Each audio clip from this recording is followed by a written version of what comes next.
Merhaba sevgili izleyenler, Gündem Özel programında Diyalog Medya Grubu Genel Yayın Yönetmeni Sayın Reşat Akar'la birlikte sizlerleyiz. Hemen konulara geçelim hızlıca. Evet, ilk olarak Kuzey Kıbrıs'ta emlak satışlarının beklenmedik bir şekilde artması nedeniyle hem fiyatlarda yükseliş devam ediyor hem de kiralar artıyor. Özellikle Kuzey Kıbrıs'ın parlayan yıldızı olarak adlandırılan İskele'deki mülk satışlarında patlama yaşanıyor. Yüzlerce inşaatın yapıldığı belirtiliyor. Peki bu ilçe bu kadar yoğunluğu kaldırabilecek durumda mı? Belediye Başkanı Hasan Sadıkoğlu'yla canlı yayında sorularımızı yanıtlayacak. Ayrıca Emlakçılar Birliği üyesi Hüseyin Sadetki de yine canlı yayında mülk satışları ile ilgili gelişmeleri ve sahte emlakçılar konusunu değerlendirecek. Bugün ağırlıklı olarak bu konuyu alacağız. Sonrasında Türkiye'de faizler bugün 5 puan daha yükseldi ama dövizin artışı inmedi. Yükseliş nedeniyle piyasanın pahalılaşması esnafın satışlarını da olumsuz yönde etkiliyor. Durgunluktan şikayet eden bazı iş yeri sahipleri kiraları ödemekte zorlandıklarını söyledi. Konuyla ilgili röportajlarımız var. Onları sizlerle paylaşacağız. Bir diğer konumuz Ercan Havalimanı'nda muhaciret sorunu çözümü konusunda yapılan toplantı. Ulaştırma Bakanı Erhan Arıklı'yı umutlandırdı. Sorunun çözümü yönünde adım atılacağını söyledi. Detaylarını konuşacağız. Son olarak da Türkiye Cumhurbaşkanı Erdoğan'la Yunanistan Başbakanı Mitsotakis'in görüşmesi sonrasında yapılan olumlu açıklamalar Güney Kıbrıs'ta geniş yankı yarattı. Bu arada Rum Yönetimi Başkanı Christodoulidis, Kıbrıs sorunu çözümü konusunda belirlenen çizginin değişmeyeceğini söyledi. Yine ayrıntılarını ele alacağız. Hepsi ve daha fazlasıyla tabii ki sizlerleyiz. Evet, buyurun Reşat Bey. Evet, herkese hayırlı günler dileyerek başlayalım. Şimdi bugün gündemde olan fakat pek de irdelenmeyen bir konuyu ana konu olarak seçtik. Bu da nedir? Kuzey Kıbrıs'ta mülk satışlarındaki artış ve bazı kesimlerden ciddi uyarılar geliyor. Topraksız kalacağız, çok satış var falan. Ama hepsinden önemlisi mülk satışlarının artmasıyla birlikte fiyatların yükselmesi. Sadece mülk fiyatlarının yükselmesi değil, aynı zamanda kiraların da yükselmesi söz konusu. Mesela 2+1 daire bir yıl önce, daha çok değil, bir yıl önce 5.000 Türk lirası veya 200-250 sterline bulabiliyordunuz. Lefkoşa'nın güzel yerlerinde, Yenikent'te falan.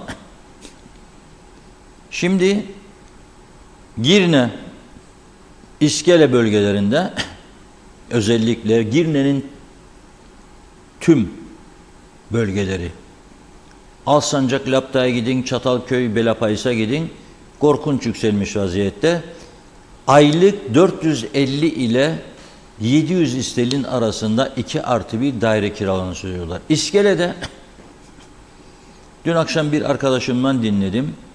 Çok yakın, yani ailesinin bir ferdini, Türkiye'den buraya gelen bir ferdine İskele'de genel kullanımı yüzme havuzu olan, genel bütün sakinlerin kullanımında olan bir sitede 1+1 bir kişi için 150 euro günde, 2+1 bir çocuklu bir bayan için 450 sterlin. Pardon, euro. 450 euro. 150 euro ve 450 euro. Düşünün siz artık. O kadar bir patlamış durumda. Şimdi tabii bu durumda asgari ücretin 480 euro civarında olduğu Kuzey Kıbrıs'ta yeni evlenen bir çift, ikisi de 480 alsa bile bir tanesinin kirası parasıyla bir aylık gelirle ancak da kirayı ödeyeceksiniz bundan sonra. Ancak da kirayı.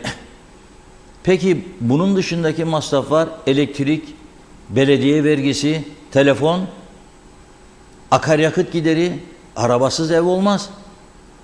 Yani durum gittikçe zorlaşıyor. Şimdi bu konuyu masaya yatırmak istedik. Bir de zaten program akışı içerisinde vereceğim, yani bugün Gazi Mausa'daki mahkemede duruşmalardan bir tanesi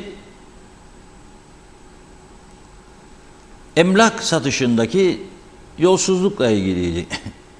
Kiralama, satış falan. Bir tanesi de İranlıların sahte oturma izni. O da Gazi Mausa. Bugün orada ele alınan konulardandı. Ama şimdi dedi ki bu konuyu bir masaya yatıralım. İskele özellikle Rumların da gündeminde, takibinde Kuzey Kıbrıs'ın parlayan yıldızı olarak adlandırılıyor. Ve az önce söyledim, şaka etmiyorum, benim çok samimi bir arkadaşım 2+1 450 euro günde kaldı. Ben ödedim diyor parasını. 1+1 ise 150 euro verdik diyor daha önce. O kadar bir artış vardı. Şimdi ama bunun dışında İskele'de arıtma sorunu var, kanalizasyon sorunu var, çöp sorunu var. Oradan devamlı bize videolar geliyor, fotoğraflar geliyor. Bu yükü nasıl kaldıracak bu bölge? Onunla ilgili olarak arkadaşlarımız şimdi arıyor. Öncelikle dedik ki İskele Belediye Başkanı ile konuşalım. Yüz yüze bu konu tam olarak aydınlığa kavuşsun. Sayın Hasan Sadıkoğlu ile şimdi konuşacağız. Arkasından Emlakçılar Birliği Yönetim Kurulu üyesi Hüseyin Sadeki ile canlı telefon bağlantımız olacak. O da bize emlak fiyatlarındaki artışları, nedenlerini ve önümüzdeki süreçte nelerin olabileceğini anlatacak. Yani iki tarafını da değerlendireceğiz konunun. Sahte müteahhitleri var, sahte emlakçılar var. Masaya yatıracağız bugün bu konuyu etraflıca. Sizler de bu konuda soru varsa, görüş varsa bizlere aktarabilirsiniz, yazabilirsiniz. Bunları da program akışı içerisinde konuklarımıza mümkün olduğunca sormaya çalışırız ama bizler de değerlendirmesini yapmaya çalışırız. En yüksek fiyat artışı İskele'de. Tabii Alsancak, Lap'ta, o taraflarda da patlama var. Belapayız, Çatalköy, korkunç. Türk malı arazi hemen hemen kalmamış durumda, yok durumda. Eşdeğerdir, mücahit puanıdır, tahsistir. Arazi, yani arazi diyorum. Mesela ben şahsen mücahit puanı veya tahsisten alınmış arazi üstüne yapılan bir mülkü almam. Yani eşdeğeri de almam, onu bırakın, ama ötekini hiç almam. Konuşmam bile. Yani param olsa ve bir mülk ihtiyacım olsa, alacak olsam bu riski almam. Çünkü hiç karşılığı yok. Yani bu arazinin karşılığı nedir? Yani devlet karşılayacak bunu. Devlette para varsa karşılayacak. Hangi devlet? Yani yarın bir çözüm olduğunda hangi devlet? Kim karşılayacak? Türkiye ancak belki. O da uzlaşı olursa tabii ki. O yüzden bu konuyu masaya yatırıyoruz. Hazır mı İskele Belediye Başkanı? Henüz ulaşamadı arkadaşlar. Şimdi az önce ekrana getirdik. Güney Kıbrıs'ta da Kıbrıs Rumlar yabancılara mülk satışların nedeniyle fiyatların yükselmesinden şikayet ediyordu. Ama ben bakıyorum şu anda, izliyorum Rum tarafında, giriyorum, siz de girebilirsiniz. Araştırma yapıyorum. Mesela Paralimni, parlayan yıldızı Ayia yakın, Larnaka'ya yakın Paralimni biraz üst düzeyin tercih ettiği bölge. Kıbrıs Rumların zenginleri de oralarda. Sahilleri falan çok güzel. Orada kaça gidiyor? Larnaka'da kaça gidiyor? Limassol. Limassol'un mesela büyük bir kısmı diyorlar Kıbrıs Rum'dan fazla yabancılar var orada, Ruslar var. Şimdi İsrailliler var. Bizim tarafta ise ağırlıklı olarak İsrail ve Rus vatandaşları ve İranlılar.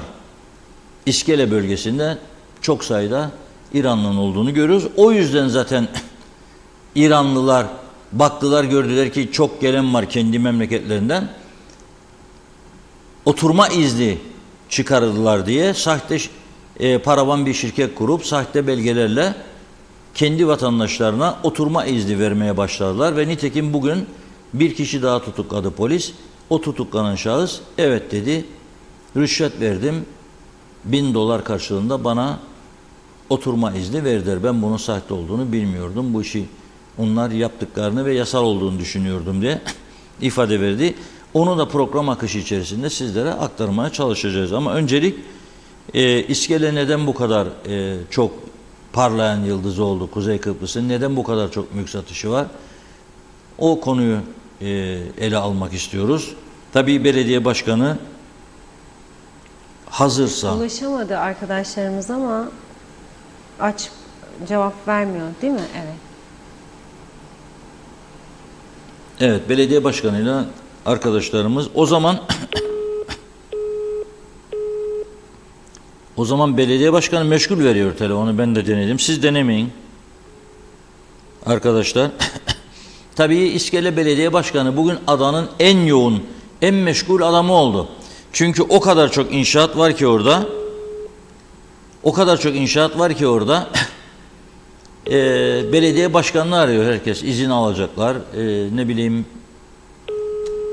başka sorunları var. Arıtma sorunu var. Kanalizasyon sorunu var. Dolayısıyla herkes belediye başkanını arıyor. Arkadaşlar şimdi deneyebilirler belediye başkanını. Olmazsa Emlakçılar Birliği Yönetim Kurulu üyesi Hüseyin Sadeki Bey'e geçelim. Hemen onu arayalım. Bu arada ben size Ercan Havaalanı ile ilgili bir son gelişmeyi aktarmış olayım. Orta Doğu'nun diyor Erhan Arıklı Bey en güzel havaalanından biri olan Ercan'da muhaceret polisi eksikliği yüzünden bazı zamanlar uzun kuyruklar oluşuyor. Hatta kuyruklarda bekleyen vatandaşlar bize haklı olarak tepki gösteriyordu diyor. Dün de okumuştum size. Ve Başbakanla ve Güvenlik Kuvvetleri Komutanı Polis Müdürü ile bir toplantı yapacaklarını açıklamıştı. Bu toplantı gerçekleşmiş diyor. Sayın Başbakan'ın başkanlığında Güvenlik Kuvvetleri Komutanımız ve Polis Genel Müdürümüzle katıldığı bir toplantıda diyor sorunu ele aldık. Neticede Polis Genel Müdürümüzün acilen tüm imkanlarını zorlayarak Ercan'da takviye muhaceret memuru göndermesi, polise acil olarak 50 sivil muhaceret görevlisi alınması, Güvenlik Kuvvetleri Komutanlığı'nda çalışan VİAŞ'ları 45-46'ya geldiği için sivil işlerde görevlendirilen mukaveleli erlerin bir kısmının bunlar uzman askerlermiş, Polis Genel Müdürlüğü'ne görevlendirilip görevlendirilmeyeceğinin araştırılması yapılacak diyor. Havaalanındaki muhaceret kabinlerinin önünde düzenleme yapılması konularında da hemfikir olundu diyor ve hem Sayın Başbakan'a hem Sayın Komutan'a hem de Polis Genel Müdürü'ne teşekkürlerini iletiyor Erhan Arıklı Bey. Evet, Ercan Havaalanı'nın uzun süredir şikayet olan konusu İzmir, Ercan 1 saat 5 dakika uçuyor adam. Ercan Havaalanı'nda muhaceretten geçip bavulunu alıp çıkması 1,5 saat sürüyor. Çünkü 22 tane kabinden sadece 4 tanesi çalışıyor orada. 4'ünde muhaceret memuru var. Diğerlerine koyacak eleman olmadığı için bu sıkıntı yaşanıyor. Durum bundan ibaret. Evet, hazır mı? Evet, telefon bağlantımız hazır. Hüseyin Bey hattımızda. Merhaba, hoş geldiniz yayınımıza. Merhabalar, nasılsınız? Selamlar Hüseyin Bey, iyiyiz. Şimdi iyi yayınlar dilerim. Sağ olun, teşekkür ederim. Şimdi siz daha önce de konuşmalar yaptınız, ben dinledim sizi. Bu mülk satışları gittikçe artıyor. Özellikle Girne'de, ne bileyim İskele bölgesi parlayan yıldız oldu. Siz de bu Kuzey Kıbrıs'a ilgiyi neye bağlıyorsunuz? Yani fiyatlarımız çok mu düşüktü? Şimdi normal Güney Kıbrıs'ın seviyesine mi geldi? Ondan mı yoksa güneyin üstüne mi çıkmaya başladık? Nasıl bir fiyatlandırma yapılıyor? Şimdi tabii bazı bölgelerimizde çok iddialı konuşacağım. Güney Kıbrıs vazgeçin, Malta, Portekiz, İtalya'nın üstünde çıkmak için yarışıyoruz fiyat konusunda bazı bölgelerde. Hı hı. Tabii ki aynı zamanda bazı bölgelerde de halen fiyatlarımız Avrupa müşterisine göre, az önce size dinliyordum, İran müşterisine göre. Son zamanlarda biliyorsunuz savaştan dolayı gerek Ukraynalı gerek Ruslar, Kazaklara göre fiyatlarımız halen uygun olan yerlerimiz mevcuttur. Ama tabii buradaki en büyük üzücü noktamız aslında artık yerel vatandaşımızın hiçbir yer artık uygun bir yer kalmamıştır. Şimdi az önce dinlerken neden parlayan yıldız olarak, evet, iklimimiz buradaki en büyük neden, iklimimiz buradaki aslında insanlara hissettirdiğimiz o güven hissidir. Takdir edersiniz biz halen camlar açık, arabalar açık yaşayan insanlarız. Dolayısıyla bu bir Rusya'dan gelen, bir İran'dan gelen, bir Avrupa'da gelen vatandaşlar için çok cazip ve görmedikleri, yaşamadıkları bir noktadır. Şimdi bununla birlikte Reşat Bey, bildiğiniz üzere yaşanan bir savaş sürecinden dolayı insanları yani seçmese de mecburiyeten şu anda sonuçta bu ülkelerde vize istemeyen bir ülkeyiz şu anda. Takdir edersiniz ki bugün Ukrayna'dan bir vatandaş Olga Hanım Kıbrıs'a gelmek isterse turist vizesiyle buraya giriş yapabiliyor. Daha sonra gerek oturma izin, gerek çalışma izin vesaire. Aynı durum İran'dan Ahmet Bey için de geçerlidir. Rusya'dan John Bey için de geçerlidir. Dolayısıyla bu da insanları buraya gelmesine yönlendiriyordur.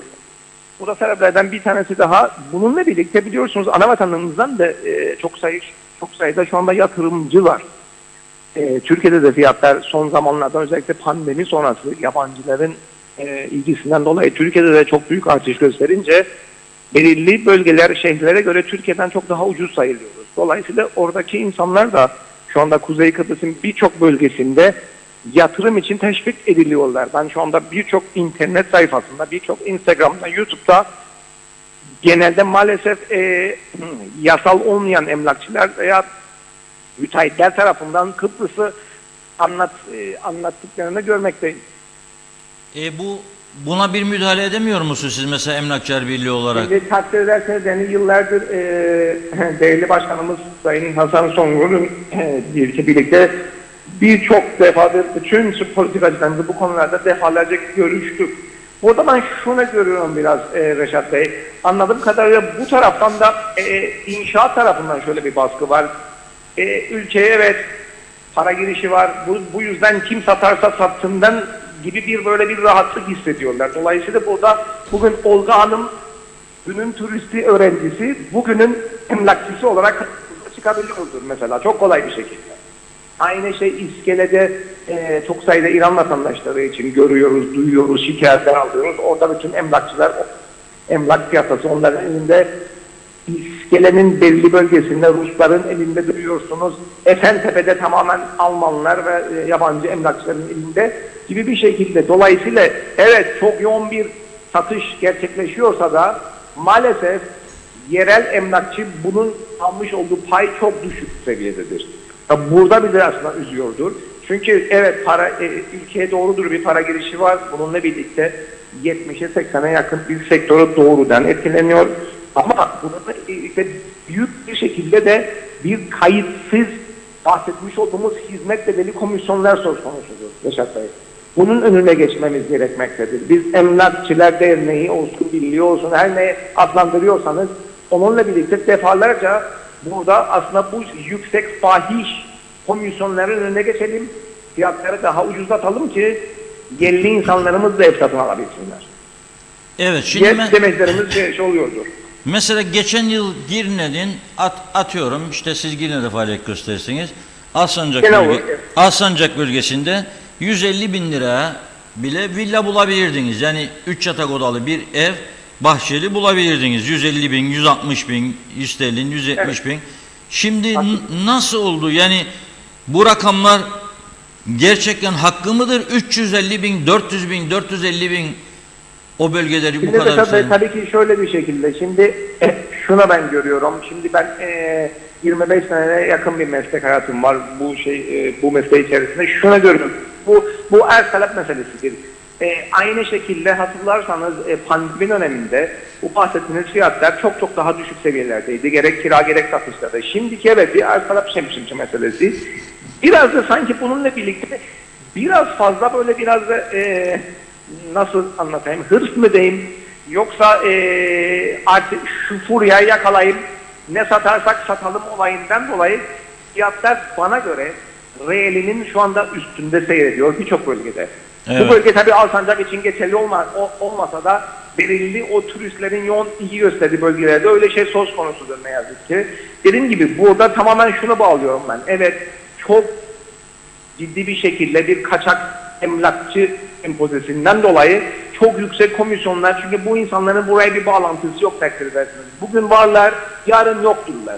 Dolayısıyla bugün var oldukları sürece ne kadar ceplerini doldururlarsa peşindedirler. Burada da bazen müteahhitlerimiz de ne yazık ki o konuda peki sen bu fiyata satabiliyorsan eğer ben de sana buna verebiliyorum demekle kalıyor. Burada bu da önünde bir tehlike ben hissediyorum. Nasıl bir şekilde? Ben size çok kolay bir şekilde bu işin matematiğini anlatayım zamanınız varsa. Bugün bu bahsetmiş olduğunuz bölgelerde eğer ki bir proje 2027-2028 teslim tarihiyse ve bugün Mr. Mike giriş yaptı, Mrs. Olga tamamen öğrenci statüsüne emlakçı olarak sattı Mr. Mike'a. Mr. Mike X inşaat firmamıza gidip 25 ya da %30 gibi bir depozit veriyordur. Şimdi 3 sene sonra bitecek evinizi %100 vermiyorsunuz takdir edersiniz. Ya. Şimdi müteahhidimiz de o gazla eğer ki Olga hanımefendiye %20 komisyon veriyorsa kayıtsız bir şekilde elinde bir tek %10, %15 kalıyorsa en küçük duraksamada o proje bitmeyecek Reşat Bey. Sonra bunun cevabını kime vereceğiz? Sonra Michael gerek Alman gerek İranlı gerek Fransız hiç fark etmez. Uyruk bizim için biliyorsun Kıbrıs aslında böyle bir ırkçılık yok. Ama şimdi bu insanlara nasıl cevap vereceksiniz? Hatırlıyor musunuz? Yıllar önce Gary Robb vakası yaşandı. Ya Gary Robb'da. Ve yıllarca gerek Emlakçılar Birliği, gerek Müteahhitler Birliği, gerek şimdiki Cumhurbaşkanımız, gerek daha önceki değerli Ferdi Sabit Süer Bey girişimleriyle bir nevi İngilizlere bir şekilde yardımcı olmaya çalıştık ama birçoğunu da kaçırmış olduk. Ve yıllardır şu anda Mr. Brown İngiltere'den artık gelip Kıbrıs'ta ev almıyordur. İngilizler geliyor şimdi, ben öyle görüyorum. Yerine İranlılar, Ruslar, İsrailliler geliyor ama çoğunluk herhalde İran. Şimdi demografi bir yapımız biraz tabii ki bu konuda sıkıntı yaşar mı yaşamaz mı onu zaman bize gösterir ama ben şahsen Hüseyin Tazeki olarak şunu düşünüyorum Reşat Bey. Eğer ki bugün gençlerimiz ev alamıyorlarsa hepimiz bunu düşünmemiz gerekir. Yani burada hepimizin şapkasını çıkarıp bunu yani tamam evet ülkeye çok güzel bir muhakkak ki her ülkenin bu şekilde sıcak paraya ihtiyacı var. Bugün Amerika'dan tutun dünyanın en güçlü ülkeler dahil biliyorsunuz sıcak para girişinin önüne geçmiyorlar. Geçmek de istemiyorlar ama bir şekilde gençleri için de bir yol gerek 30 yıl 40 yıl mortgage gerek belirli muafiyetler gerek yabancının satın aldığı takdirde vereceği vergi gençlerimize bir şekilde ev almalarını sağlaması gerekir. Bugün şöyle düşünün. Eğer ki ben bugün küçük bir ülkeye gidiyorsam, şimdi büyük ülkeden bahsetmiyorum, ve orada bir yatırım yapacaksam, gözü aldım artık. Eğer ki burada yatırım yapacaksam o zaman bir şartı olacak. Nedir bu? Kardeşim %10 değil %15 vergi ödemen gerekiyor. O kalan o ekstra %5'e de örnek vermek gerekirse buradaki tamamen yerli satın alma fonuna aktaracak. Bu konular biliyorsunuz bu aslında olamayacak bir şey değil Reşat Bey. Yani burada çok kolay bir hesaplamayla belki devlet de burada elini taşın altına koyarak eğer bir yerli yer alacaksa ilk defa belirli vergilerden muaf tutması bir şey gerekiyorsa tutar. O vergi karşı yabancılardan suspanse edilir. Unutmayalım bugün bir yabancı ne ki 350 bin pound gücü var da 2 artı bir daire alabiliyorsa 20 bin pound ya da 15 bin pound, 10 bin pound da ekstra verme gücü olacaktır ki oradaki halka da ekstra bir fonla para yatırılsın. Nasıl ki bugün ben size bir örnek vereyim. Bugün bir araba getiriyorsunuz Japonya'dan. Madem Avrupa arabası değildir, o zaman %10 cc, %10 fon yer. Dolayısıyla şimdiye kadar ona bir yöntemi bulundu ki Avrupa arabaları bunun üstüne çoğalsın. Dolayısıyla aynı şey yatırımcılar üstüne geçerli olabilir. Madem insanlar hala alıyordur Japon arabasını, dolayısıyla eğer ki belirli bir yerli yabancı arasında bir fark koyarsanız eminim tekrar ilgisi olan yabancı buradan vazgeçmez. Madem buradaki bu kadar potansiyel var da görüyordu, emin olun 3-5 bin pound daha fazla verip halen burada yatırım yapar ama bu her bir 3-5 bin pound eşittir. Birlikte zaman birçok gençimizin bir yer satın almalarına sebebiyet vermektir. Aynı zamanda bu birçok yerde mesela İskele'de arıtma tesisi yok, yetersiz. 20 milyon euro istiyormuş belediye başkanı, para yok. Siz bu binaları dikiyorsunuz oraya, villaları, gökdelenleri ama arıtma yok. Neticede kuyudan vidanjörle çekiyor, sonra vidanjör gidiyor sahillere, kenarlara, boş arazilere boşaltıyor bunu. Ve şöyle bir hale geldik. Benim 2 tane 10 yaşının altına 2 tane kızım var. Dolayısıyla ne yazık ki ben bugün Girne'de onları hiçbir yerde denize götüremiyorum. Ne yapıyorum? Arabayı bindirip Karpaz'a gitmek zorunda kalıyorum. Dolayısıyla bu yakın bir zaman içinde iskele içinde söz konusu olacak ne yazık ki. Bu defa ne oluyor? Herkes Karpaz'a gidecek hali olmaz çünkü zaten öyle bir yol yeterliliğimiz yok. Dolayısıyla bu her şey için, hastane içinde geçerlidir, okulu içinde geçerlidir, bütün noktalar için aynı şey geçerlidir. Ben eminim şu anda çok başarılı müteahhitlerimiz var. Çünkü hakikaten çok büyük işler yapıyorlar. Binlerce konut yapan bir müteahhitin müthiş bir maddi gücü var. Ki bu kötü bir şey değil. Bakın sermaye önündeki olmayanı, sermaye dünyanın her yerinde sermaye ihtiyaç var. Ve yatırımcıya da ihtiyaç var. Bugün biz bir komünist ülkesi değiliz. Olmak da istemiyoruz diye düşünmekteyim. Dolayısıyla eminim müteahhitlerimize eğer ki belirli bir kurallar, belirli bir yol çizilirse bu insanlar da bu işe devam etmek istiyorlar. Hiç kimse para kazandığı işten vazgeçmek istemiyorsa o zaman bir bedeli varsa da herkes öder. Evet, peki şunu sorayım. Yerli bir insan bu şartlarda siz görüyorsunuz kiralama mesela istiyor. Ev bu kiraları ödeyebilecek durumda ama ortalama söylüyorum yani genel olarak. Yani karşılaşıyorsunuz. Geliyor böyle kaç para? 450 isterin ya 600 isterin.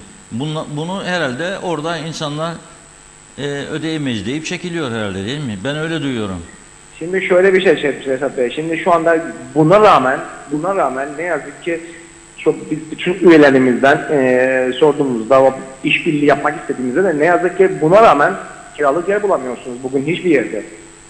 Yani işin bir de diğer boyutu bu. Yani evet fiyatlar çok yükseldi ama ona rağmen maalesef kiralık yer bulunmuyor halen. Gençlerimiz hakikaten ne yapıyordur bilemiyorum. Yani gerçekten nasıl barınma sorunlarını çözüyorlar. Öğrencilerimize de aynı şeyden müzdaripliler, takdir edersiniz Şehzat Bey. Neden? Bugün otellerimiz de öyle. Yatırım çok büyük oteller yapılır ama en son personele yer yapmadık diye aklına geliyor. Aynı şey okullar için de geçerlidir. Doğru. Dolayısıyla bu da otel çalışanı, okul öğrencisi. Zaten birçok da yabancı var bu ülkemizde şu anda her gün ilave olarak. Bir de yerli halkımızda da evlendiği zaman nerede yaşayacak? Dolayısıyla senin dediğin gibi hepsi birikince her şeye rağmen bu fahiş fiyatlarına rağmen halen yer bulunmuyor. Dolayısıyla dediğim gibi tamamen el talep meselesidir. Pandemi döneminde 3+1 daireler 2500 kiralanırken şu anda bahsetmiş olduğumuz rakamlar bile yer bulunmuyor. 3+1'ler ne kadar dediniz? Ama yerine göre değişmektedir. Gördüğüm kadarıyla 400-600 taun arası yer bazı yerlerde daha yüksek, bazı yerlerde eğer ki bulabilirseniz daha düşük ama şimdi ortalama çok yükseldi. Aynen öyle. Ortalama hakikaten şu anda yükselmiş bir vaziyettedir. Dolayısıyla biliyorum aslında biz bir sosyal devlet olarak bizim aslında amacımız ne olacak? Evet bu fırsattan istifade, bu yoğun yabancı ilgisinden bir şekilde istifade ederek iki şey yapmamız gerekir Reşat Bey. Sizin de hassas noktalarınızı çok iyi bilirim. Birincisi evet gençlerimiz hakikaten ev sahibi olsunlar. Gerekirse yabancının sayesinde olacaksa da olsun. İkinci konusunda ya da katkısının sayesinde daha doğru işte bir şey demek istiyorsa ve ikincisi de şu anda biliyorsunuz %3, %12'ye yükseldi. Dolayısıyla verimli oranda şu anda mal tezmin komisyonuna şu anda para aktarılıyor diye bir şey var. Bir durum var. Bir an önce bu mal tezmin komisyonun kasasına biz doldurarak ne kadar malımızı kurtarabiliyorsak kurtarmalıyız. Aksi halde başımız çok ağrıyacak. Ben devamlı söylüyorum bunu. Ben yıllardır üzerinde duruyorum. Gibi iki hedefimiz olacak yabancının yoğunluğundan. Birincisi evet ülke muhakkak zaten kalkınacaktır. Bir şekilde belirli kısmından bir tek olmuyordur. En az 70-80 sektöre doğrudan dolaylı da birçok sektör ama bununla birlikte gerekirse o vergilerinden mal tezmin komisyonu ve ikincisi de gençlerimize ev sahibi yapalım. Reşat Bey. Aynen. Çok ciddi sıkıntılar bekliyor bizi. Katılıyorum. Çok teşekkürler Hüseyin Bey. Yine zaman zaman bağlanır değerlendiririz gelişmeleri. Saygılarımla iyi yayınlar dilerim. Görüşmek üzere. Sağ olun. Sağ olun. Teşekkür ederim. Evet yani durum ortada. Vahim ötesi. Yani şimdi geçen sene 135-140 bin lira 3+1 villa bahçeli yer. Bu sene 350-400-450 bin. Bu gidişle seneye ne olacak? Güneyin üstüne geçmek gibi bir duruma geldik fiyatlarda. Sahte emlakçılar var, sahte belge çıkaranlar gibi, oturma izni çıkaranlar gibi. Bir yığın emlak şirketi hiç bu ülkeyi tanımayan, bu ülkede oturma izni olmayan insanları satış memuru gösteriyor. Sosyal medyada reklamlar dönüyor. Bir yığın yabancılar başladı şimdi. Tabii kontrollü olsa, bu sektör kayıt altında olsa elbette sıkıntı olmaz. Ama kontrolsüz olunca daha önce yaşanan emlak iskandallarının 5 beterini yaşayabiliriz bu durumda. Ve o da bizim çok zararımıza olur.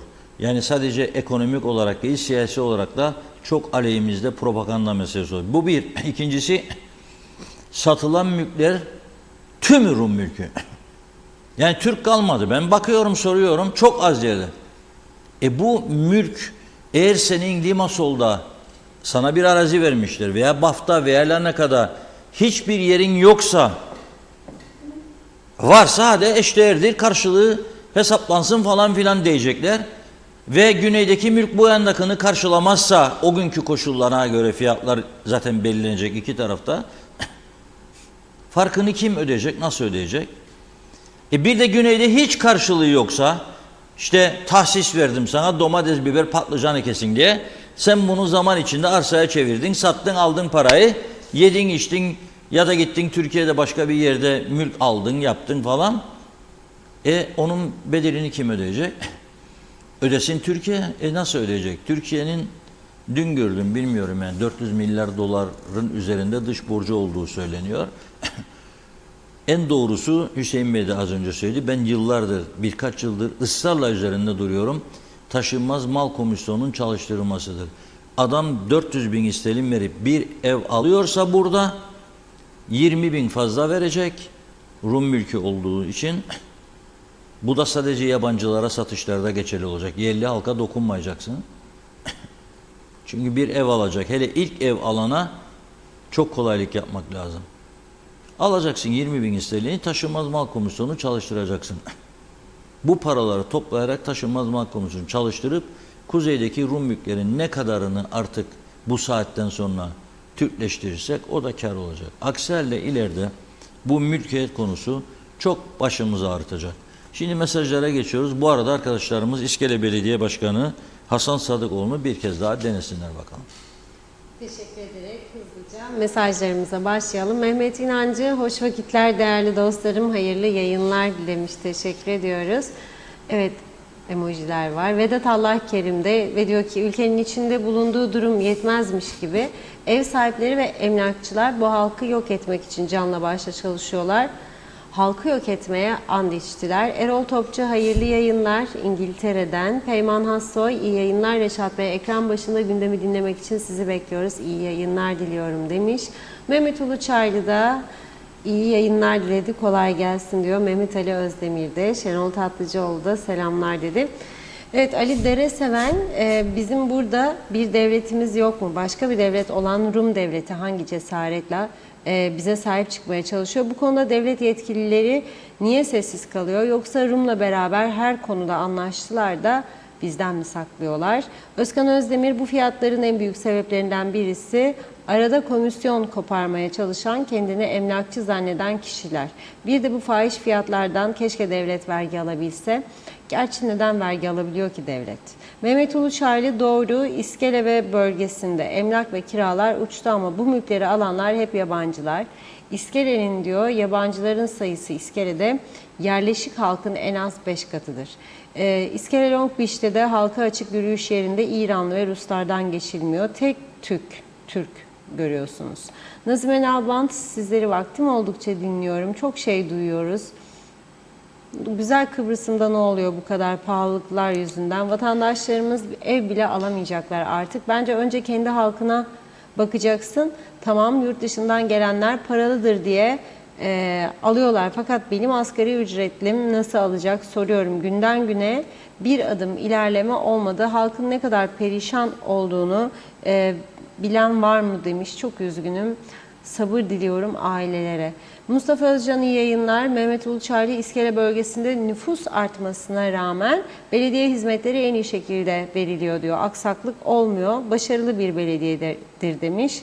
Hemen arkasından Ertay Kızıl, İskele Belediye Başkanı'na ulaşamazsınız. Belde halkı da sorunları için ulaşamıyor demiş. Metin Maraş Ali, hoş vakitler, kolay gelsin, iyi yayınlar. Esra Öncel Melek, Reşat Bey Allah aşkına söyleyin. Yabancıya alımı neden durdurmazlar? Böyle saçmalık mı olur? Kim alabilir, ödeyebilir bu fiyatları? Atacaklar bizi buradan. Ne yapalım? Afrika'ya mı gidelim, ev alalım?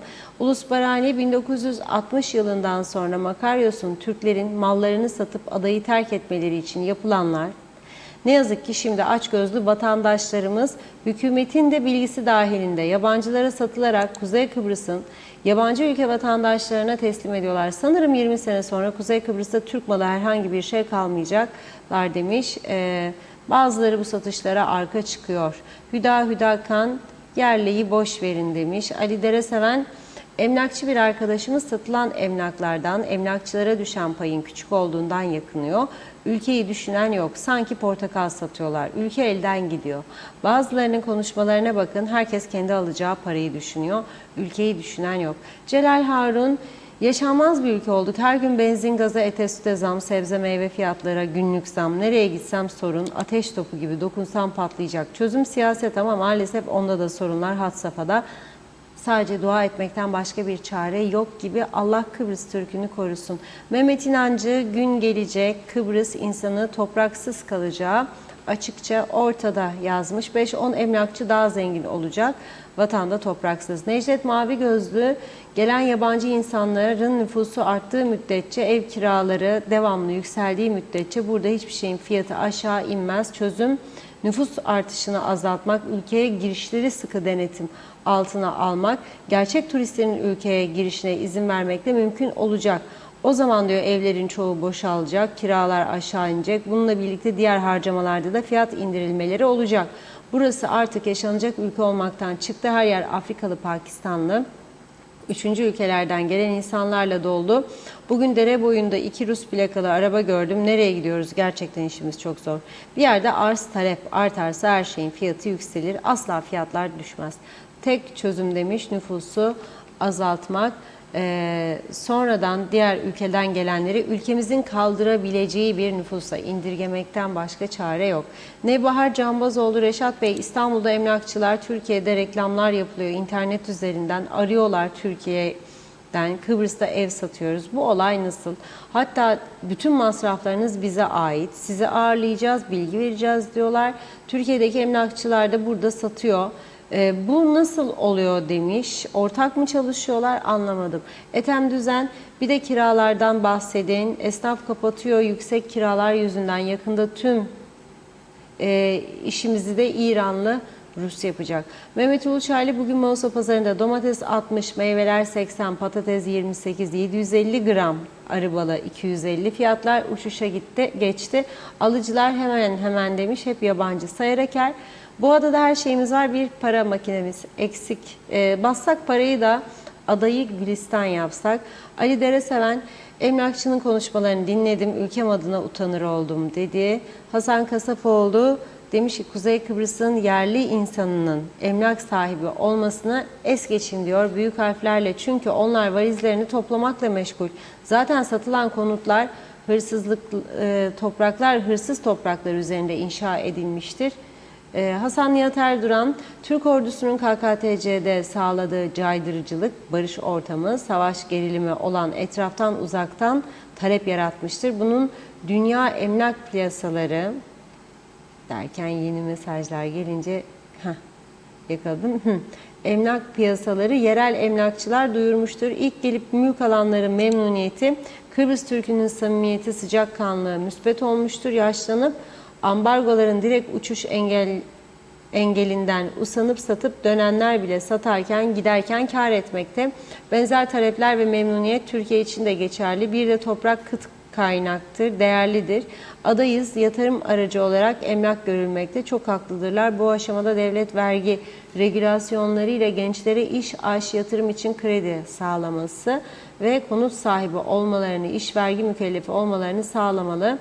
Müteahhitlere arıtma projesi zorlanmalı, biten projelere arıtma, geri kazanma. Bu projeler yoksa kesinlikle su sayacı bağlanmamalıdır. Bağlayanlar kamu sağlığını tehlikeye atar. Suç işler görüşündeyim. Deniz kenarı arıtması olan tesislere bölge belediyeleri gider ortağı olur. Kapasite artırılarak sahil parsellerini bu mevcut arıtmalara bağlayıp vergilendirmelidirler. Giren su kadar atık çıkar. Bu bellidir demiş. Katkı haneden, daireden alınmalı. Bir iki mesaj daha okuyup ara verelim. Erdal Yarkın iyi yayınlar dilemiş. Metin Maraşer'i bize ödettirecekler sonunda diyor.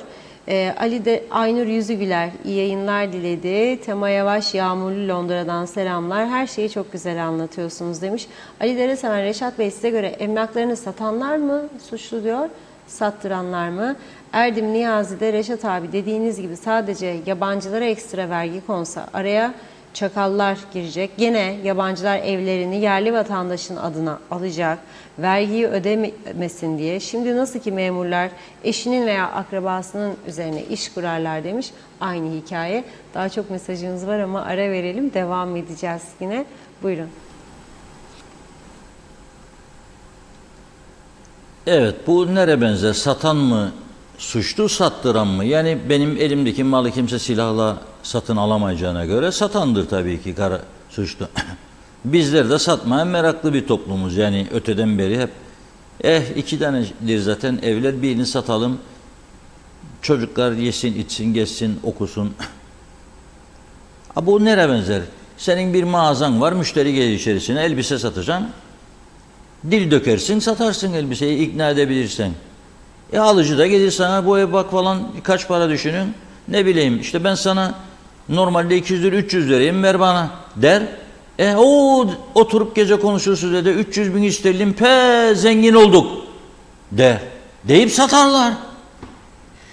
Satan adama ne yapabilirim? Kelepçe mi vuracaksın eline yoksa ayaklarına? Ondan sonra çocuklar büyüyünce veya torunlar ne yapacak oğlum? Çocuklara ev yok.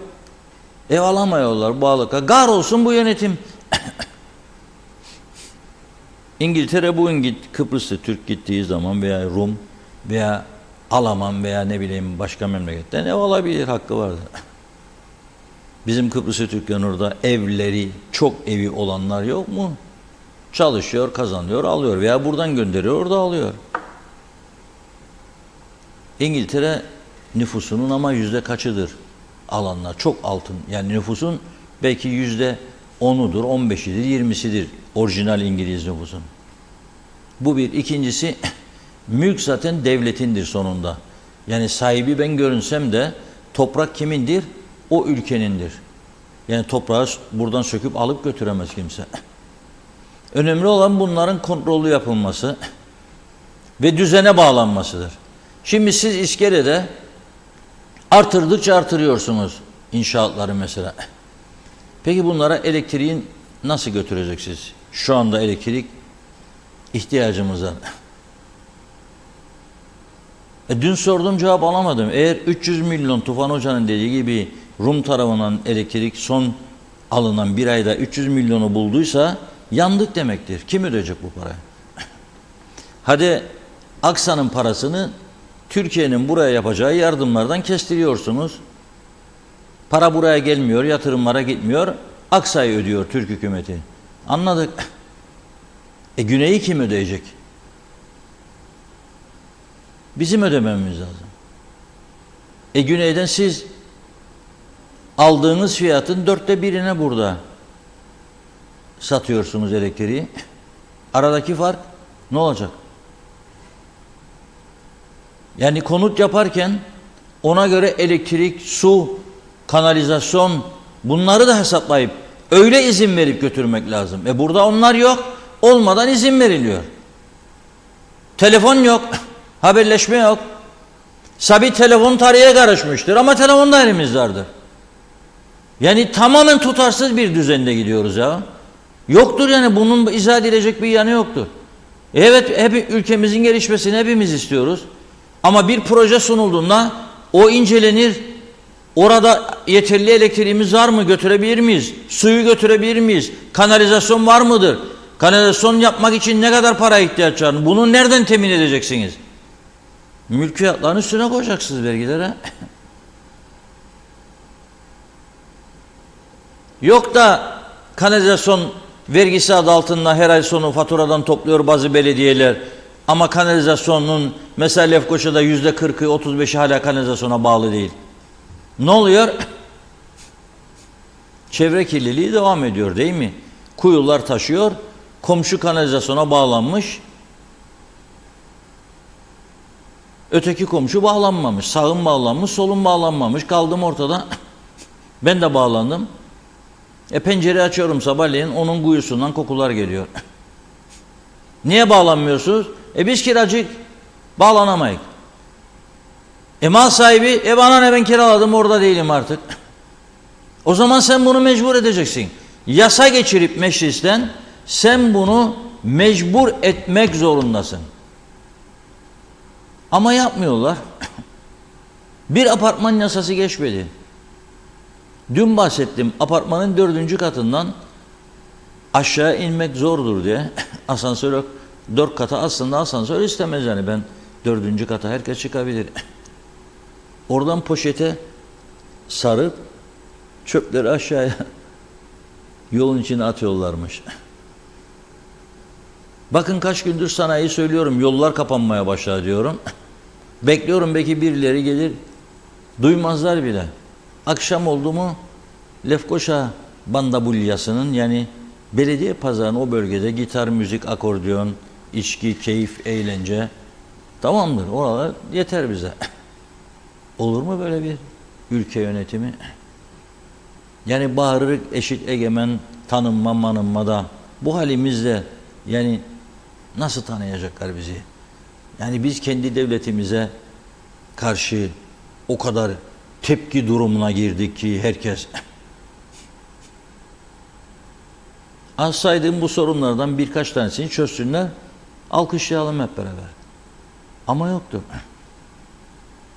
Peki bu gelenler hangi piyasaya nasıl etki ediyor? Söyleyeyim size.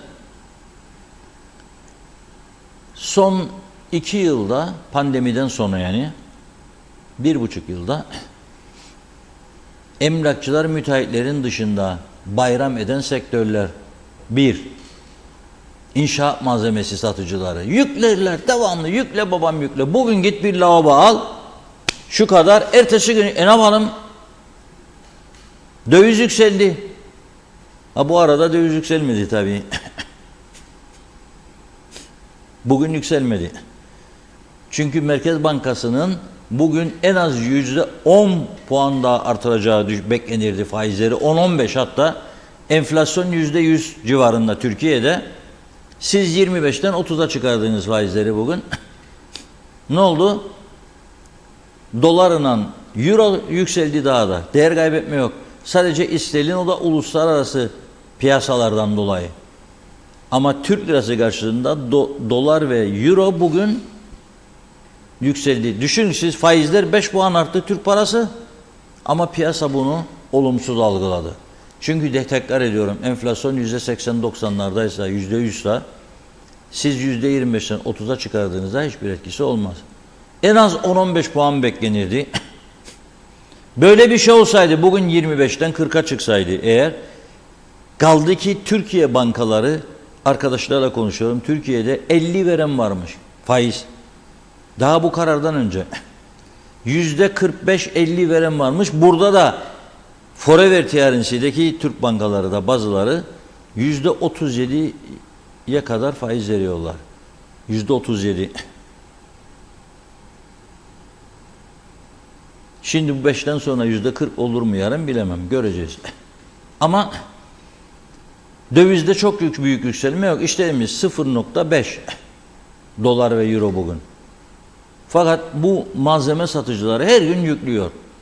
Mutfak malzemesi, mutfak yaptıracaksın, fiyat yükseliyor. Kapı, pencere, çerçeve yükseliyor. %10 artış olursa döviz bazında 2 ayda, 3 ayda onlar %30, %40 artırıyorlar. Çünkü piyasa müsait. Piyasa müsait. Müteahhit de bir an önce bitirip satacak diye bu şartları kabul etmek zorunda kalıyor. Satıyor, diyor ben bu taraftan 50.000 sterlin daha atarım malın üstüne, fiyatın üstüne, tamamdır. Bu ne oluyor bu defa? Bunu karşılayamayacak durumdaki yerli halk bunun acısını çekiyor. Sen 40 yılda bir ev yapacaksın kendine, bir arazi buldun, satın aldın. Gidiyorsun, fiyatlar anormal. Normalde olması gerekenin çok üstünde. Onlara yaradı bu iş. Beyaz eşya satıcıları. Ya bir çamaşır makinesi alıyorsun, satan mağazanın 200 metre ilerisindeki eve 2 haftada gelip çamaşır makinesini teslim ediyorlar. 200 metre ilerisinde bak listeye bak der. Yüklü der. Onlara yaradı. Otogalericiler. Maşallah uçuyorlar. Uçtukça da fiyatları uçuruyorlar.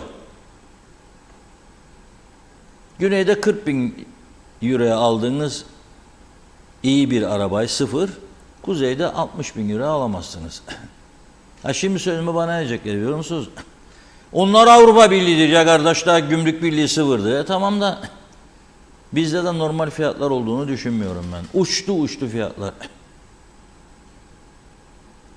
Ve piyasa müsait şimdi buna. Beyaz eşya satıcıları, araba satıcıları, hırdavatçılar, inşaat malzemesi satıcıları esas işte yani. Lavabo, tuvalet, mutfakçılar, alüminyum çerçeveler falan filan. Bunların satışlarında korkunç bir artış var. Peki onlar yükselirken esnaf ne durumda? Acep. Dedi ki arkadaşa bir de çarşıya sorun. Demek ki bu gelenler fazla kıyafet almıyorlar. Gelirken bavulda herhalde zaten bizim gibi değiller. Aman bugün şık bir gömlek giyeyim ya bir elbise de beni beğensinler. Gösteriş yapayım. Biz birbirimize karşı hoşumuza eder bunun.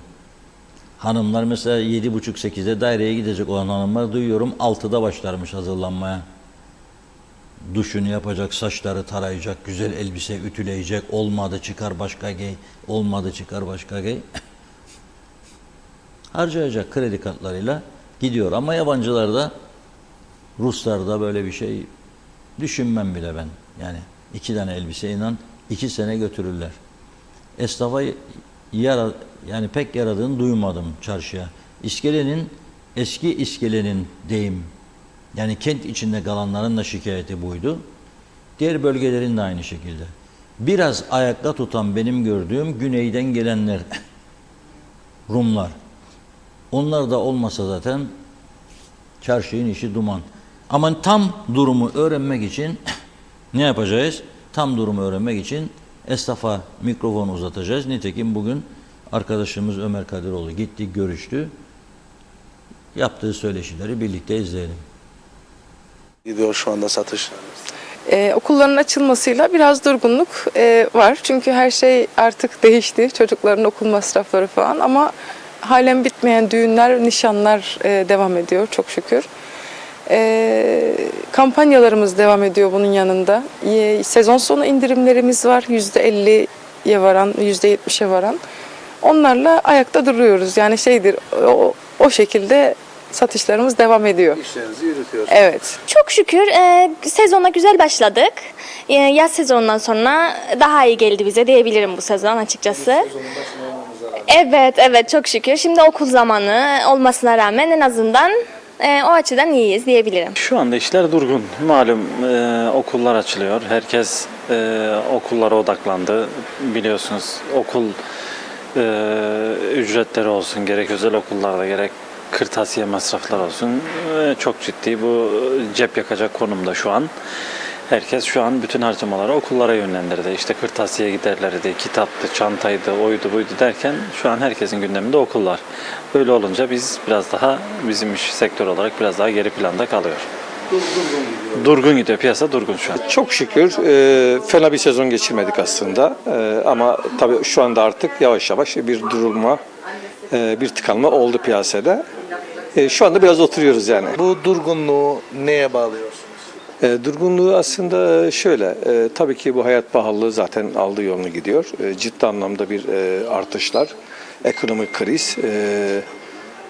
Yani şöyle söyleyeyim, bırak dövizin bir enflasyon şeyinde yükselmesini, artışını, enflasyon da geçti. Yani döviz artışını 3'e katladı enflasyon. Alım gücümüz. Yani bugün birebir oldu. Mesela diyelim ki 12 bin, yaklaşık 13 bin destek doları ne yükseldi? %100 yükseldiğini kabul edelim belli bir zaman süresinden bu zamana kadar. 26. %100'lük bir enflasyon maalesef yok. Süt 3'e katladı. Domates 5'e katladı fiyatlarını. Ne bileyim daire fiyatları zaten artık ev almak, plan almak zaten aşırı derece güçleşti. Petrol aldı yolunu gidiyor. Elektrik tahammül edilemez fiyatlara çıktı. İnsanlar şu anda ne yapacaklar? Bir de okul açıldı. Okulun da ciddi anlamda bir yüksek bir şeyleri oldu, artışları oldu onların da. İnsanlar inan ki şu anda çok perişan bir vaziyette. Yani ne alacaklarını onlar da bilmez. Yani düğünlerde zaten artık alışverişler, evet onlar da zaten sona doğru geldi. İngilterelerin dönüşü oldu. Şu anda herkes birbirine bakıp birbirimizi seyredeceğiz belli bir zamana kadar yani. Şu anda piyasa gerçekten çok kötü. Şu anda çok durgun işlerimiz. Herhalde zannedersem okulların açılmasından dolayı. Zaten millet bir aydır okul alışverişi. O yüzden çok iş yok. Çok iş yok yani. Peki genel olarak sezona baktığınızda yaz sezonunu nasıl geçirdiniz? Yani şey gibi geçirme. Geçen sene çok biraz daha iyiydi. Bu sene çok pahalılık var her şeyde. Elektriklerimiz arttı, kiralarımız arttı. Belimizi büken o oldu yani. Yani kıyafetleri de yansıtamazsınız bunları. Normal bir fiyatla satmaya çalışıyoruz. Yani bu yüzden bu sene istediğimiz gibi olmadı. Yani turistler de bu sene zannedersem çok gelmedi. O da var. Bilmiyorum ya artık durumumuz ne olacak ben de bilemiyorum. 2023 yaz sezonu mükemmeldi. Çok güzel bir sezon geçti. O pandemi çıkışı düğün yapamayanların artı düğün yapmaları, her şeyin daha özgürce, kısıtlanmadan yaşanması daha iyi oldu. Yani çok güzel bir sezon geçirdik çok şükür. Yaz sezonu yine kampanyalar, onlar bunlar bir şekilde geçirdik. Fakat genellikle tatil sezonu olduğu için biraz düşük gittik diyebilirim. Beklediğimden kötüydü. Evet, aynen. Yaz sezonu şimdi biliyorsunuz bir duraklama döneminden çıkılıyor, pandemiden çıkılıyor. Yani yaz sezonu biraz hareketliydi. Tabii eski işler var mı dersin? Eski işler yok. Yani eskiden çok daha canlıydı piyasalar. Neden o da? Tabii hem maden olarak altının fiyatı yükseliyor, hem insanlarımızın alım gücü düştü. Yani eskisi gibi değil ama gene tabii şükretmeyi de bilmek lazım. Her şeyin şeyi var yani. Beterinde beteri var. Eskisi gibi olmasa da fena değil. Tabii biz de özel kampanyalar yapıyoruz, özel indirimler yapıyoruz. Çünkü hani zaten maden yükseliyor. Maden yükseldiği için insanların alım gücü de düşüyor. Buna rağmen satış yapmak için biz de kendi karımızdan feragat ediyoruz ve tabii biliyorsunuz altında bir işçilik var, bir maden var. Madende bir şey yapamıyorsun çünkü madenin ayrı bir borsası var. Dünyadaki borsa neyse maden o. Biz de mecbur işçiliklerden kampanyalar yaptık. İşçiliğimize düştük. Kâr marjımızı minimuma kadar indirdik. Yani sırf çark dönsün noktasına kadar indirdik. Ondan dolayı özel kampanyalar yaptık. İndirimler yaptık. O şekilde biraz daha işimizi hareketlendirmek için uğraştık ve her zaman da kampanyalarımız sürüyor açıkçası. Ya yaz sezonu fena değildi. Yaz sezonu fena değildi. Bir hareketlilik oldu. Yani özellikle tabii düğünlerdir. Ne bileyim özellikle İngiltere'den gelenler belli bir harcamaları, belli bir şey içerisinde bir alışverişleri oldu. Onlar bizi biraz ayakta tutabildi. Piyasa ayakta tutabildi. Ama işte mühim olan kısa bir dönem için değil. Yani süreklilik ne olabilir? Odur önemli olan. Yani yoksa ben 1 ay, 2 ay güzel bir iş yapmışım. Ne kadar beni idare edebilir? Vallahi yeni sezona hazırlanamadık daha. Şu anda çünkü para toplayamadığımız için yeni sezona hazırlanamadık. Bilmiyorum. Düşünüyorum Ekim ayına kadar biraz ne kadar toparlarız. Ona göre Ekim ayında gideceğiz artık. Çünkü bayağı normalde geçen sene Eylül ayında hazırdık. Bu sene yok. Yok geçen seneki biraz ürünlerden biraz koyduk takviye ama gene yeterli değil. Sayızları yok içlerinde. Ne satacağız ne edeceğiz bilmiyorum artık. Yeni sezon fiyat aralıkları Nedir? Valla yeni sezon fiyat aralıkları ben sorduğumda Türkiye'den zaten getiriyoruz. Dolar üzerinden alıyoruz biz oradan. Gümrükler %150 arttı. Gümrüklerimin bir çuval mal getiriyorum. 5 milyar sadece gümrüğü var. Düşünün. Onun için diyorum size her şey etken. Bütün her şey. Her şeye zam gelince kıyafeti Rum geliyor veya turist geliyor çok pahalı mesela diyor ama euro satmak zorundayız. Burada bazen çeviriyoruz. TL ve yapıyorum ama dolar üstünden alıyoruz biz de aynı malı. Yurt dışından. Yani Türkiye'den özel dolar diyor. Adama söylüyorum tişört kaç para? 10 dolar, 12 dolar diyor. 12 dolardan aşağı tişört yok bir defa. Yani öyle şeyler bizi de etkiliyor. Yani kestiremiyorsunuz. Yani. Yok kestiremiyorum. Hayır. Sürpriz olacak bize. Gideceğiz bakalım ne olacak. Ben de korkuyorum. Hem gitmeyi korkuyorum. Hem de bakalım ne çıkacak karşımıza. Ondan da gerçekten nelerle karşılaşacağız. Ben de ona bakalım. Yeni sezon şöyle söyleyeyim. Cekette 1500 liraya da ceket var. 3000 liraya da ceket var. Yani bizde her şeyde hem ucuzu hem pahalısı. Ayakkabıdan, takım elbiseden tutun, gömlekten şorta kadar hepsinde iki fiyatımız. Yani aralıklarımız iyi. Yani alım gücünü düşünerek hem düşük fiyatta hem yüksek fiyatta ürünlerimiz mevcut şu anda. Yani her bütçeye uygun. Çok sezonda fiyat değişimi olmadı açıkçası. Öyle söyleyeyim. Evet, Çünkü takım elbise bile alsa gömlek kravatında kampanya yapıyoruz. 2 parça ürün aldığında kendi arasında indirim arttırıyoruz. Artı indirimdeyse ürün ekstra %50 indirim alıyor. Yani kampanyalar çok iyi şu anda. Müşteri hiçbir zaman böyle boş çıkartmıyoruz diyebilirim. Yeni sezonda da kampanyalar devam ediyor. Tabii ki bizde süvaride neredeyse hiç bitmiyor kampanya. Biz genellikle zaten öğretmen, bankacı tarzında müşterilerimizin giyimine hitap ettiğimiz için o tarz ürünlerimizin fiyatları piyasaya göre biraz daha düşük tutmaya çalışıyoruz. Gömleklerimiz genellikle 350-550 arasında değişirken pantolonlarımız yine aynı şekilde 300, 500, 600 olarak değişebiliyor. Ceketlerimiz 800, 900, 1000 olarak yine şekillenebiliyor. Misyonumuz düşük fiyatla müşteriye kaliteli ürün sunabilmek. Aynen. Umarım devam edebiliriz bu sezon. Yeni sezona işte ürünlerimizi yeniledik. Biraz önce bahsettiğim gibi özel kampanyalar yaptık. Yani sırf altın yükseldi ama insanlar mağdur olmasın diye biz kendi kar marjımızdan ve işçilikleri minimuma kadar düşürdük. Ona göre yani %50'ye yakın kampanyalarımız var etiket fiyatı üzerinden. Evet, Devam ediyor. Onu daha devam ettiriyoruz. Aynen öyle.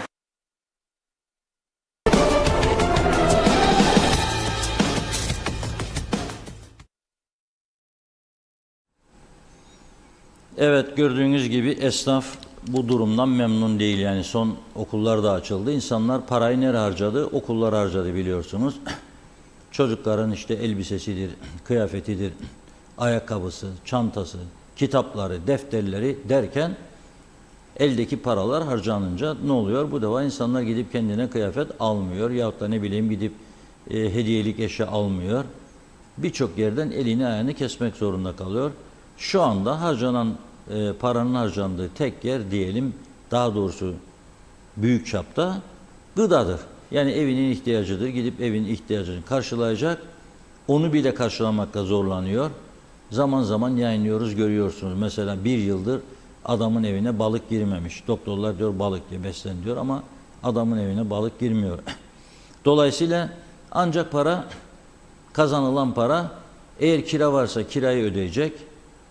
Kira yoksa belediyeyi ödeyecek, elektriği ödeyecek, telefonu ödeyecek, aracına yakıt koyacak, ruhsat günü geldiyse ruhsatını çıkaracak, ehliyet eskidiyse yenisini çıkaracak ve geri kalan parayla da ancak evinin mutfağını çevirmeye çalışacak. Durum bu merkezde.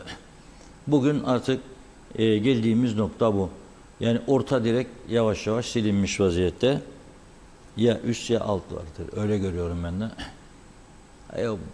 Az miktarda orta direk kaldıysa onlar da can çekişiyordur. O yüzden işte bu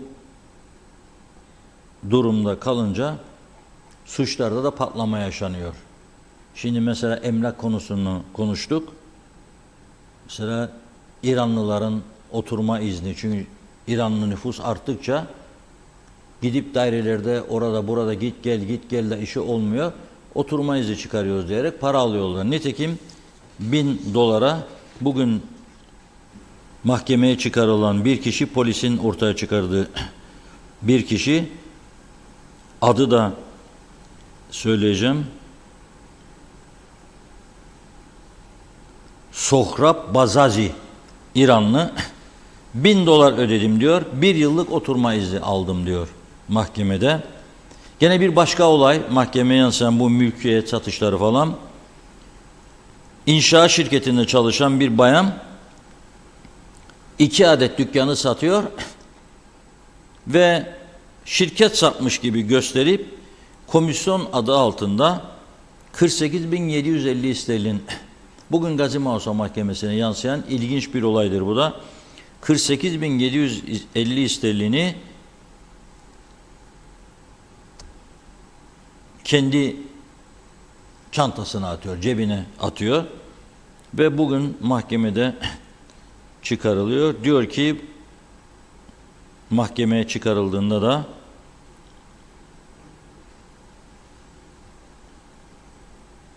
avukatı söylüyor.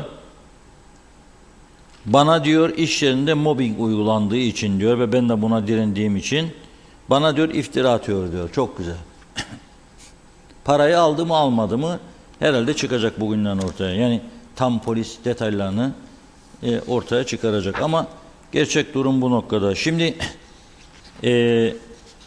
dün bahsetmiştik sizlere, Birleşmiş Milletler Genel Kurulu'nda Sayın Recep Tayyip Erdoğan'ın Kıbrıs konusuna da değinen bir açıklaması vermiştik. Federasyon olmaz artık bu saatten sonra ve uluslararası toplumu Kuzey Kıbrıs Türk Cumhuriyeti'ni tanımaya ve ilişki kurmaya davet ediyorum demişti. Fakat dün Erdoğan'ın Yunanistan Başbakanı Mitsotakis'te önemli bir görüşmesi vardı. Bu görüşmede Mitsotakis'te Erdoğan'ın ortak değil ama ayrı ayrı fakat aynı dili kullanarak açıklama yaptıkları hem Türkiye tarafının hem Yunanistan ortaya çıktı.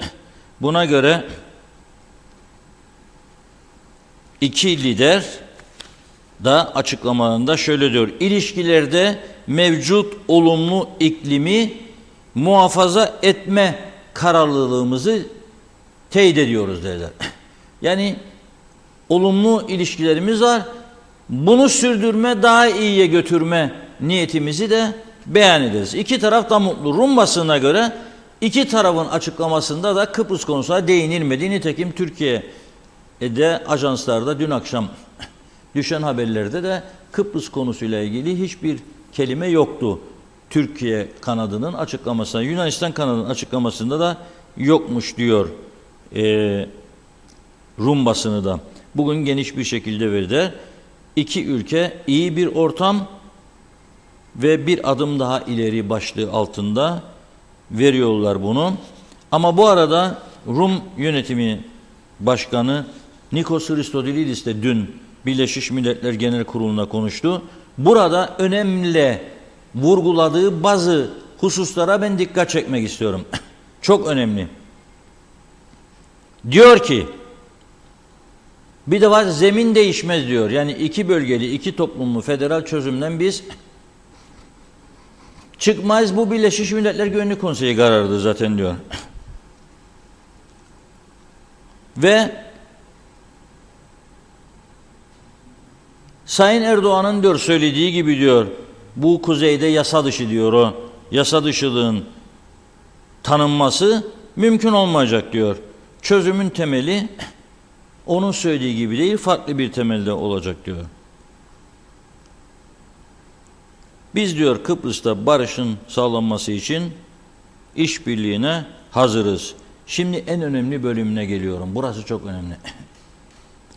Kıbrıs'taki genç neslin barış için istekli olduğunu ve New York'a seyahati öncesinde çok sayıda Kıbrıslı Türk'ten, özellikle de genç nesilden Kıbrıs'ın yeniden birleşmesi için elinden geleni yapmasını istediklerini söylüyor. Yani çoğunluk diyor gençlerdir Kıbrıslı Türkler. Hareketimden önce diyor bana mesaj ilettiler. Çözüm için elinden geleni yap demişler kendisine. Bu son derece önemli. Nitekim çözüm içinde boş durulmadığı anlaşılıyor.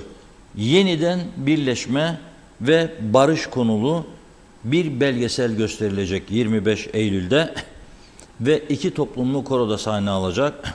2 gün önce de bildiğim kadarıyla kuzeyden bir tiyatro grubunun güneyde tiyatro gösterisi yaptığı yönündedir. Şimdi bu tüm Kıbrıs Lefkoşa Girne Barış Konseyi ilçe örgütünün ilerici öğrenci hareketiyle işbirliği içerisinde Journey into Cyprus East to West isimli belgesel gösterimine yönelik bir davet çağrısında açıklamasına bulmuşlar. Bu Harabgi gazetesine göre Avustralya'da yaşayan iki genç olan Stavros ve Yalçın'ın Apostolos Andreas'tan gavur taşı olarak bilinen Petra tu Romiu'ya kadar birleşik bir Kıbrıs için yürüdüklerine temas ediyor. Aynı zamanda iki toplumun barış içinde yeniden birleşmesi mesajı gönderiyorlarmış. O oyunun bir bölümünü şimdi ben size ekrana getiriyorum. Çok kısa bir tanıtımını.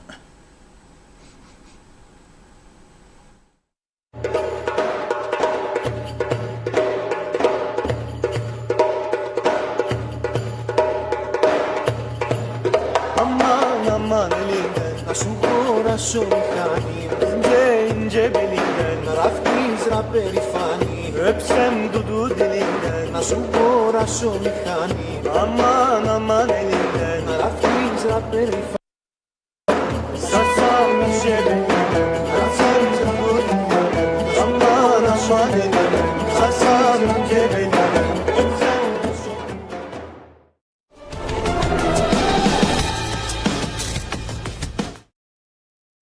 Evet, yeniden birleşme ve barış konulu belgesel gösterimi 25 Eylül'de yapılacak ve saat 19'da Kıbrıs Üniversitesi diyor, yani güneydeki University of Cyprus sosyal etkinlik binasının 10 numaralı salonunda yapılacak, giriş ücretsizdir diyor.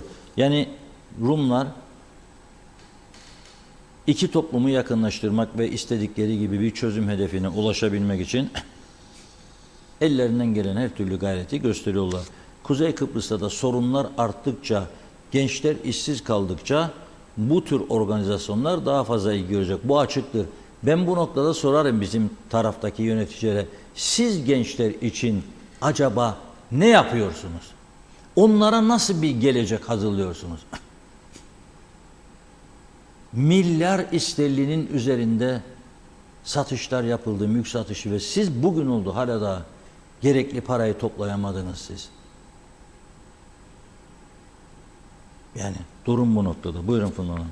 Evet, devam edelim mesajlarımıza. Fevzi Mehmetçioğlu'nda kalmıştık. İyi yayınlar demiş Mustafa Gürsoy'da. Ve diyor ki buraya taşınmış olan nüfusa dağıtılan malların karşılığını elbette Türkiye ödeyecek. Yerlilerin almış olduğu mallarsa eğer karşılığı yoksa veya değerliyse o malı alan ödeyecek. Rum malı almayanların aldığı mülkleri bizim vergilerimizle mi ödenecek? Böyle bir şey kabul edilemez. Hasan Nihat Erduran, toprak mülkiyeti bilmediğim ev aldım. 10 yıl anlaştım. 11 yılda ödedim. Koçan aldım. Bana tekrar borç çıkaracak bir düzenlemeyi ben kabul etmem. Türk tankları başıma yıkmadan diyor. Gancelli'den içeri giremez. Hıfsiye Dalga bir şeyleri tabii ki Türkiye ödeyecek. Türkiye'nin her şeyden haberi var demiş. Nüfus artışından da. Sayarak söyleyen çok, dinleyen çok. Yok, batıyoruz. Mehmet İnancı, Reşat Bey, çözüm olursa bu mülklerin durumu ne olacak diye sordu. İbrahim Yalçın da işimiz türkü çalan çalana diyor. Evet, Hıfsiye Dalga, her şeyden Türkiye'nin haberi var. Tazminatı da Türkiye ödeyecek. Uçakların paralarını bile TC açıyor. Geçen Akçay Muhtarlı yayınlar dilemiş Barış Tilki'de. Ali Dereseven, yorumlardan gördüğüm kadarıyla ülkenin gidişatından tek bir kişi bile memnun değil. Yetkililerin ısrarla kulaklarını kapamaları ve orta yerde gözükmemeleri bir şeylerin göstergesi mi acaba? Döneşaş, Rum'da aldığı elektriği bizim sırtımızdan öder dedi. Ali Dere Seven, size katılıyorum. Herkes malını satabilir fakat ülkemiz küçük olduğu için satışlara belli bir kota konamaz mı? Ülke elden gidiyorken bile hükümetin bu gidişata dur deme hakkı yok mu? Diyor. Başka kota işinin başka ülkelerde olduğunu biliyorum. Nilüfer Canavar, Reşat Bey tam da söylediğiniz gibi. Mausa, Baykal'da da durum aynı. Ben kanalizasyona bağlıyım, karşımdaki bağlı değil. İbrahim Hüseyin, Güney Afrika'dan selamlar. Burada elektrikler her gün kesiliyor diyor. Metin Maraşali, İngiltere'de yüksek binalarda asansör boşluğu gibi düzen var. Çöpleri o boşluktan aşağı bırakırlar. En alt odanın içinde büyük çöp bidonlarında toplanır. Belediyede odanın anahtarı var diyor. Oradan açıp çöpleri düzenli boşaltıyor. İsmail Gürakansel, Türkiye'de parasını kur korumalı sistemden çıkaran hesap sahiplerine %55 faiz uygulaması yapılıyor. Faizler düşecekmiş hani, tam tersi oluyor. Çağatay Donlar, evlenmeye evlenirler ama büyük çoğunluğu ne yazık ki demiş parantez içinde, bir müddet sonra ayrılacak. Zeliha Adaman, iyi yayınlar, iyi ki varsınız dedi. Evet, bakıyorum. Özhan Dervişler, sevgili Reşat Bey, aşağıdaki linkte Wikipedia'nındır. History bölümüne bakın, 1552'de İngiliz çıkardı ilkokullarda üniformayı ve sömürgelerinde diyor üniforma hala daha kullanılıyor. Fakat Amerika'da, İngiltere'de üniforma kullanılmıyor, bizde kullanılıyor. Ne tezatsa demiş. Hemen şu an Uskan Selçuk'tan önce var. Bu diyor KKTC bitti. Yeni pazarlıklar gerekiyor. O gün Zeybekoğlu hastanelere bakıcı alınacaktı. Son durum nedir bilmiyoruz. Kan bağışında bulunmayı da ihmal etmeyin diye eklemiş. Evet, Üskan Selçuk, trafikte neden bu kadar ölüm oluyor bilen yok. Herhalde zeka düzeyi de önemlidir. Hasan Nihat Erduran, Nikos'un Maşadurası diyor. 74 ve öncesinin sebebi Yunan ve Rum diyor. Nasıl tarih okudu? Nikos, sebep ve sonuç belli demiş. BM'yi saf buldu galiba. Bakıyorum. Efsane Feyzacer iyi yayınlar diledi. Karşılıklı konuşmalar çok var. Zannediyorum son gördüğüm mesaj yine Hasan Nihat Erduran'dan. Rum gençleri öğretmenleriyle, kiliseleriyle yoğurur. Bizde sendikacılar bu konuda ne? İmamlar eskeza daha başarısızdırlar herhalde demiş. Ali Cevat da, güneyde malı olmayanlar burada kuzeyde dört ayak üzerinde oturdu. Yanlarına kalmayacak. Çok yanlış dedi Ali Bey. Zannediyorum tamamladık. Teşekkür ediyoruz. Buyurun.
Evet, güzel bir şarkı dinlemeye çalıştık. Enstrümantal, tabii telif meselesinden dolayı. Çünkü eğer bu yayın YouTube ve Facebook'ta yayınlanmamış olsa bizim, o zaman istediğiniz şarkıyı sizlere dinletirdik. Ama normal TürkSat üzerinden yayın yaptığımız gibi Dijitürk, Daysmart, YouTube ve Facebook üzerinden de yayın yaptığımızdan dolayı YouTube ve Facebook lisansı olmayan müzikleri çaldığımızda bizim o yayınlarımızı kapatıyor. O yüzden mecburen lisansı olanları çalıyoruz. Çok güzel ama eski Türk filmlerinde dinlerdik bu müzikleri.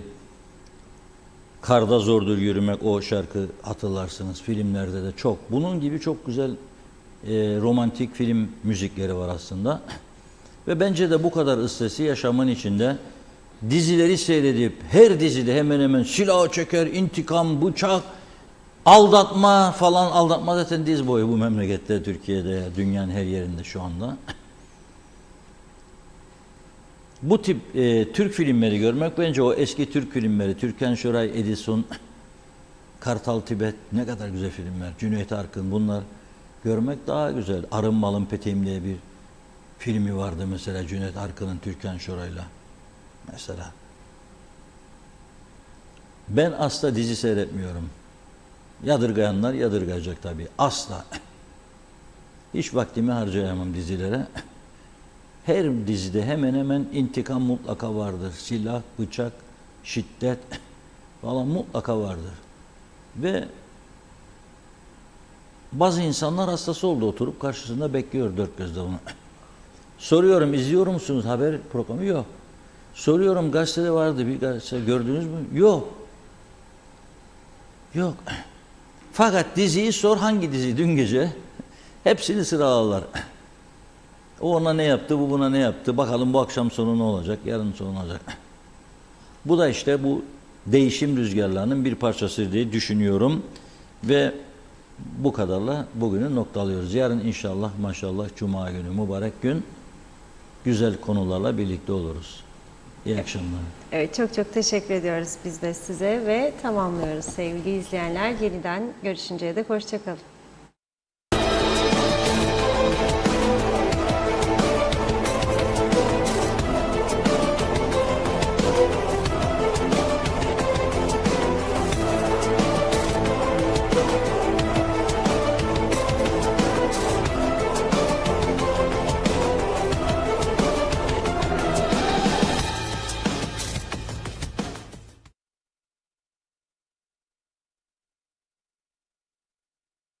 Kıbrıs Türk